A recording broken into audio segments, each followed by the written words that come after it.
বাইরের দেশ থেকে, তো অবশ্যই ইনশাল্লাহ সারা বাংলাদেশ নয় সারা পৃথিবীর মুসলিম সবাই এক হয়ে ইনশাল্লাহ আমরা ফিলিস্তিনের উদ্দেশ্যে রওনা দেবো, যদি আমাদের সেরকম সুযোগ হয় ইনশাল্লাহ। আল্লাহ রাব্বুল আলামিন যদি আমাদের সুযোগ করে দেয়, অবশ্যই আমরা আমাদের জান থাকতে আমরা ফিলিস্তিনে পৌঁছে যাবো ইনশাল্লাহ। ফিলিস্তিন স্বাধীন হোক। ইহুদিরা অত্যাচার করতেছে আমাদের ফিলিস্তিন ভাইদের উপরে। আমরাও তো মুসলিম, তারাও তো মুসলিম। আমাদের দেশ থেকে যাওয়া উচিত এই যুদ্ধের জন্য। আমাদের যাওয়া উচিত, জিহাদ করা উচিত। আমাদের উপর জিহাদ ফরজ হয়ে গেছে। আমরা এখন যদি ঘোষণা আসে, যদি আমাদের যাইতে বলে যে যুব সমাজ সবাই আমরা কে কে আছে প্রত্যেকটা ঘর থেকে একজন করে বের হো, আমরা ফিলিস্তিনে যুদ্ধ করতে যাবো ইনশাআল্লাহ। আমার এক ফোঁটা রক্ত পর্যন্ত আমি শহীদ করে দিব।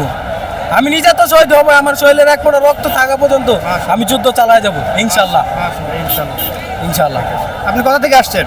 আমি লালবাগ থেকে আসছি, শহীদনগর 2 নম্বর গুলি। কোথা থেকে আসছেন? আমি লালবাগ থেকে আসছি। আপনাকে যদি বলা হয় ফিলিস্তিনে যুদ্ধ করতে, আপনি কি যাবেন? ইনশাআল্লাহ অবশ্যই যাব। বাসা থেকে কিছু বলবেন আপনাকে যে আপনি নিজে থেকে যাবেন নাকি আপনার পরিবার বলবে তো, সবাই সব ফ্যামিলিতে বাধা দিবে, তো আমার নিজে থেকে একটা ইচ্ছা, আমি অবশ্যই যাব। অবশ্যই। আমাকে যদি ফ্রি ভিসা করে দেওয়া হয় তাহলে আমি ইসরায়েলে যে যুদ্ধ করতে চাই।